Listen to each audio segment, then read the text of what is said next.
എല്ലാവർക്കും നമസ്കാരം. ആകാശഗംഗയുടെ പുതിയൊരു വീഡിയോയിലേക്ക് എല്ലാവർക്കും സ്വാഗതം. ഇന്നത്തെ വീഡിയോ വാസ്തു സംബന്ധമായ ഒരു വീഡിയോ ആണ്.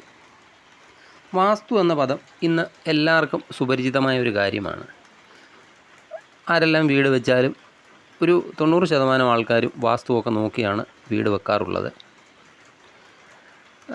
ഗ്രഹസംബന്ധമായ കാര്യങ്ങളെല്ലാം ചെയ്യുമ്പോൾ വാസ്തു അനുസരിച്ചൊക്കെ വേണം എന്ന തരത്തിലൊക്കെ ആളുകൾ ഏറെക്കുറെയൊക്കെ എത്തിയിരിക്കുന്ന ഒരു സമയം കൂടിയാണ്. എല്ലാം നല്ലതാണ്. വാസ്തുവിനൊക്കെ പ്രിയം ഒക്കെ കൂടുന്നതനുസരിച്ച് വാസ്തു സംബന്ധമായ പുസ്തകങ്ങൾക്കും വാസ്തുവിൻ്റെ ക്ലാസ്സുകൾക്കും ഒക്കെ ഇന്ന് വളരെയധികം പ്രിയം ഉണ്ടായിട്ടുണ്ട്. മഹത്തായ ഈ ശാസ്ത്രം എല്ലാവർക്കും പഠിക്കാൻ കഴിയുന്നത് ഒരു ശാസ്ത്രം തന്നെയാണ്. നമുക്കൊരു ഗ്രഹം നിർമ്മിക്കുക എന്നത് നമ്മുടെ ഒരു പൂർവ്വ പുണ്യമോ അല്ലെങ്കിൽ തലമുറകളുടെയൊക്കെ പുണ്യമോ ആണെന്നുള്ളതിൽ യാതൊരു തർക്കവുമുള്ള കാര്യമല്ല.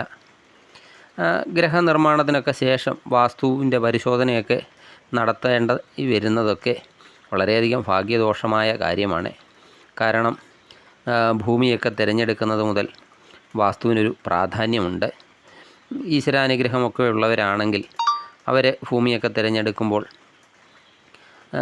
നല്ല ഭൂമി തന്നെ ലഭിക്കുകയും വാസ്തു സംബന്ധമായ എല്ലാ ഗുണങ്ങളും ആ ഭൂമിക്ക് ഒക്കെ ഉണ്ടായിരിക്കുന്നതുമാണ്. ഒരു പ്രധാന കാര്യം എന്താണെന്ന് വെച്ചാൽ ചുറ്റിത്തിരിക്കപ്പെട്ട അല്ലെങ്കിൽ കെട്ടിത്തിരിക്കപ്പെട്ട ഒരു വസ്തുവിൽ മാത്രമേ ഒരു വാസ്തു ഉണ്ടാകുകയുള്ളൂ. അല്ലാതെ വിശാലമായിട്ട് കിടക്കുന്ന ഭൂമിയിൽ ഒരു വാസ്തു ഉണ്ടാകില്ല. ഭൂമിയുടെയൊക്കെ ഉയർച്ച താഴ്ചകളൊക്കെ അനുസരിച്ചാണ് വാസ്തുവിൽ ഭൂമിയുടെ പേരുകളൊക്കെ നിശ്ചയിക്കുന്നത്. തെക്ക് പടിഞ്ഞാറ് വശം താഴ്ന്നും വടക്ക് കിഴക്ക് ഒക്കെ ഭാഗം ഉയർന്നുമൊക്കെ ഇരിക്കുന്ന ഭൂമിക്ക് ഭൂതവീതി എന്നാണ് നാമകരണം ചെയ്തിട്ടുള്ളത്. ഇത് എല്ലാവിധ കാര്യനാശത്തിനുമൊക്കെ ഇടയാക്കുന്ന ഒരു ഭൂമിയാണ് എന്നാണ് ശാസ്ത്രം പറയുന്നത്. തെക്കു പടിഞ്ഞാറ് വശമാണ് കന്നിമൂലയായിട്ട് വരുന്നത്. നമ്മളിപ്പോൾ ഈ വീഡിയോയിൽ പറയുന്നതും കന്നിമൂലയെ പറ്റിയാണ്. ഏറ്റവും ശക്തിയേറിയ ഒരു ദിക്കാണ് കന്നിമൂല. മറ്റ് 7 ദിക്കുകൾക്കും ദേവന്മാരെ നിശ്ചയിച്ച ശാസ്ത്രം ഈ ദിക്കിന് മാത്രമാണ് ഒരു അസുരനെ അധിപനായി നിശ്ചയിച്ചിട്ടുള്ളത്. ഗുണമായാലും അല്ലെങ്കിൽ ദോഷമായാലും ഈ ദിക്കിൽ നിന്നുള്ള ഫലമൊക്കെ വളരെ പെട്ടെന്ന് തന്നെ അനുഭവവേദ്യമാകുന്നതാണ്. അതുകൊണ്ട് ഈ ദിക്ക് തുറസായി ഒന്നും ഇടുന്നത് അത്ര ഒരു നല്ല കാര്യമല്ല. കുളമോ അല്ലെങ്കിൽ കിണറോ അല്ലെങ്കിൽ മറ്റെന്തെങ്കിലും കുഴിയോ ഒക്കെ ഈ ദിക്കിൽ വരാനും പാടില്ലാത്തതാകുന്നു. ഈ കന്നിമൂലയ്ക്ക് ഉണ്ടാകുന്ന കുഴപ്പങ്ങൾ എന്താണെന്ന് വെച്ചാൽ ആ വീട്ടിൽ താമസിക്കുന്ന ആളുടെ മാന്യത, ധനം ഇവയ്ക്കൊക്കെ ദോഷമുണ്ടാകും. ഈ കന്നിമൂല തുറന്നു കിടക്കുകയോ അല്ലെങ്കിൽ കുളമോ കിണറോ ഒക്കെ വന്നാൽ, അതുപോലെ തന്നെ മദ്യം, മയക്കുമരുന്ന്, ലഹരി പദാർത്ഥം എന്നിവയ്ക്കൊക്കെ അടിമപ്പെടും. കുടുംബ തകർച്ച ഉണ്ടാകും. എന്നിവയ്ക്കൊക്കെ ഇതൊരു കാരണമാകുന്നതാണ്. വളരെ ഒരു പ്രധാനപ്പെട്ട ദോഷം എന്താണെന്ന് വെച്ചാൽ ആ വീട്ടിൽ ഉള്ള സന്താനങ്ങൾക്ക് യാതൊരുവിധ ഗതിയില്ലാതെ വരിക എന്നതാണ്. കുട്ടികൾ ഒക്കെ എത്ര വിദ്യാഭ്യാസമൊക്കെ ചെയ്താലും അവർക്ക് പെട്ടെന്നൊന്നും തൊഴിൽ ലഭിക്കാതിരിക്കുക, അല്ലെങ്കിൽ അവർ വഴിതെറ്റിപ്പോവുക. ഇന്നത്തെ കാലഘട്ടത്തിൽ വഴിതെറ്റിപ്പോവുക എന്ന് അത് സർവ്വസാധാരണമായ ഒരു കാര്യമാണ്. ഇതൊക്കെ കന്നിമൂലയൊക്കെ പരിശോധിക്കേണ്ട ഒരു കാര്യം തന്നെയാണ്. പ്രപഞ്ചത്തിൽ 2 ഗുണകരമായ ഊർജ്ജങ്ങൾ, ഒന്ന് കിഴക്ക് നിന്നും തുടങ്ങി പടിഞ്ഞാറ് അവസാനിക്കുന്ന ഊർജ്ജവും മറ്റൊന്ന് വടക്ക് നിന്നും തുടങ്ങി തെക്ക് അവസാനിക്കുന്ന ഊർജ്ജവുമാണ്. അപ്പോൾ ഈ 2 ഊർജ്ജങ്ങളുടെയും അവസാനം ഒന്നിൻ്റെ പടിഞ്ഞാറും മറ്റൊന്നിൻ്റെ തെക്കുമാകുന്നു. ഈ 2 ദിക്കിൻ്റെയും കൂടി മൂലയാണ് കന്നിമൂല എന്ന് പറയുന്നത്.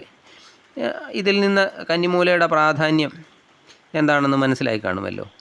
പ്രപഞ്ച പുരുഷനായ വാസ്തുപുരുഷൻ്റെ ശയനസ്ഥിതി പരിശോധിച്ചാൽ വാസ്തുപുരുഷൻ്റെ വടക്ക് കിഴക്കായിട്ട് തലയും തെക്ക് പടിഞ്ഞാറായിട്ട് കാലും ആയിട്ടാണ് ശയിക്കുന്നത്. അതായത് കന്നിമൂലയിലാണ് വാസ്തുപുരുഷൻ്റെ കാല് വരുന്നത്. അതുകൊണ്ട് കന്നിമൂല സംബന്ധമായ എന്തെങ്കിലും ദോഷമൊക്കെ ഉണ്ടെങ്കിൽ ആ വീട്ടിൽ താമസിക്കുന്നവർക്ക് കാല് സംബന്ധമായ ദുരിതങ്ങളൊക്കെ ഉണ്ടാകുന്നതാണ്. വീടൊക്കെ നിർമ്മിക്കുന്ന പ്രവർത്തനങ്ങളൊക്കെ തുടക്കം കന്നിമൂലയിൽ നിന്ന് തന്നെ ആണ് സാധാരണ തുടങ്ങാറുള്ളത്. ഈ കാര്യത്തിൽ ചില കാലദേശ ഭേദമന്യേ ചില അഭിപ്രായ ഭിന്നതകളൊക്കെ ഉണ്ട്. ബ്രഹ്മപദത്തിൻ്റെയൊക്കെ കന്നിയിൽ കുറ്റിവെക്കാമെന്ന് ഒരു ശാസ്ത്രഗ്രന്ഥത്തിലുണ്ട്. അതായിരിക്കും കന്നിയിലെ കുറ്റിക്ക് പ്രാധാന്യമൊക്കെ നൽകുന്നത്. എന്തു തന്നെ ആയാലും യാതൊരു കാരണവശാലും വീടുകളിൽ കന്നിമൂലയ്ക്ക് കിണർ പാടില്ലാത്തതാണ്. കന്നിമൂല തുറന്നു കിടക്കുകയുമാകരുത്. സ്ത്രീകളുടെ സ്വഭാവം എന്താണെന്ന് പോലും കന്നിമൂല കൊണ്ട് പറയാൻ സാധിക്കുന്നതാണ്. കുട്ടികളുടെയൊക്കെ രക്ഷയെ ഓർത്തെങ്കിലും കന്നിമൂല സംരക്ഷിക്കുന്നതിന് ഒരു പ്രാധാന്യം കൊടുക്കണം. ആത്മാവിൻ്റെ നിലനിൽപ്പിനൊക്കെ ശരീരം ആവശ്യമായതുപോലെ മനുഷ്യ ശരീരത്തിൻ്റെ സുരക്ഷിതത്വത്തിന് ആഹാരം കഴിഞ്ഞാൽ പ്രധാനമായി ആവശ്യമുള്ള ഒരു കാര്യമാണ് വീട്. ആ വീട്ടിൽ സുഖമായിട്ടൊക്കെ ജീവിക്കുകയാണ് ഏതൊരാളിൻ്റെയും ഒരു താല്പര്യം തന്നെ. അത് നടക്കണമെങ്കിൽ വാസ്തു സംബന്ധമായ എല്ലാ കാര്യങ്ങളും ഒത്തിണങ്ങിയ ഒരു ഗ്രഹത്തിൽ താമസിച്ചേ തീരൂ. വാസ്തുശാസ്ത്രത്തിൻ്റെ കാര്യം പറയുകയാണെങ്കിൽ ഈ വാസ്തുശാസ്ത്രമൊക്കെ അനുസരിച്ച് പണ്ടൊക്കെ നിർമ്മിക്കപ്പെട്ടിട്ടുള്ള പല കൊട്ടാരങ്ങളും അല്ലെങ്കിൽ ക്ഷേത്രങ്ങളും ഒക്കെ എന്തിനേറെ ഉണങ്ങിയ കാലാവസ്ഥയിൽ പോലും ജലം ലഭിക്കുന്ന എത്ര കിണറുകൾ ഇന്നും പലർക്കും വിസ്മയമായിട്ടൊക്കെ തുടരുന്നുണ്ട്. പ്രപഞ്ചത്തിലെ 4 ദിക്കിൽ നിന്നും പുറപ്പെടുന്ന പ്രപഞ്ചശക്തിയെ എങ്ങനെ മനുഷ്യശക്തിയുമായിട്ടൊക്കെ സമന്വയിപ്പിക്കാം എന്നതാണ് വാസ്തുവിൽ പറയുന്ന ഒരു വിഷയം. ആധുനിക വാസ്തു സിദ്ധാന്തം ഗ്രഹത്തിന് ജീവനില്ല എന്ന് പറയുന്നു. അതുപോലെ വാസ്തു പുരുഷനില്ല എന്ന് പറയുന്നു. ഗ്രഹകാര്യങ്ങൾക്കൊന്നും മുഹൂർത്തം നോക്കേണ്ട, വാസ്തുദോഷം എന്നൊന്നില്ല എന്നൊക്കെ ആധുനിക ശാസ്ത്രം പറയുന്നുണ്ട്. അതുകൊണ്ട് തന്നെ പരിഹാരമൊന്നും ചെയ്യേണ്ടതില്ല എന്നൊക്കെ പറയുമ്പോൾ ഇതൊക്കെ ആധുനിക ശാസ്ത്രം പറയുമ്പോൾ വാസ്തുശാസ്ത്രം ഉറച്ചു പറയുന്നു ഗ്രഹത്തിന് ജീവനുണ്ട്. ഗ്രഹം മനുഷ്യനെ വളരെയധികം സ്വാധീനിക്കുന്ന ഒന്നാണ്. വാസ്തുപുരുഷ സങ്കല്പം തന്നെ വളരെയധികം പ്രാധാന്യപ്പെട്ടതാണ്. വാസ്തു ദേവതകളുടെ അനുഗ്രഹമൊന്നുമില്ലെങ്കിൽ ആ വീട്ടിൽ താമസിക്കുന്ന ആൾക്കാർക്ക് ശാന്തിയും സമാധാനവും ഒന്നും ലഭിക്കുന്നതുമല്ല. അതുകൊണ്ട് വാസ്തുശാസ്ത്രത്തിലൊക്കെ ഉറച്ചു നിന്ന് വേണം ഒരു വീട് പണിയുവാൻ. എന്ത് കാര്യം നടക്കണമെങ്കിലും ഈശ്വരൻ നിശ്ചയിക്കുക തന്നെ വേണം. ഈശ്വരൻ്റെ ഒരു കൃപാകടാക്ഷമില്ലാതെ യാതൊരു കാര്യവും ഈ ഭൂമിയിൽ നടക്കുന്നതല്ല. അതുപോലെ ഈശ്വരൻ ആഗ്രഹിക്കാതെ ഒരു വീടും നമുക്ക് ലഭിക്കുന്നതല്ല. ആയതിനാൽ ഒരു വീടിനായിട്ട് ഭഗവാനോട് പ്രാർത്ഥിക്കുക. ആ പ്രാർത്ഥനയുടെ താളം ശരിയായ അർത്ഥത്തിലാണെങ്കിൽ ഭാരതീയ വാസ്തുശാസ്ത്രപരമായ ഒരു വീട് നിങ്ങൾക്കും ലഭിക്കുന്നതാണ്. ഞാൻ ഇത്രയും പറഞ്ഞതിൽ നിന്ന് കന്നിമൂലയുടെ പ്രാധാന്യം എല്ലാവർക്കും മനസ്സിലായി കാണുമെന്ന് വിശ്വസിക്കുന്നു. കന്നിമൂല പ്രധാനമായും സംരക്ഷിക്കേണ്ട ഒന്ന് തന്നെയാണ്.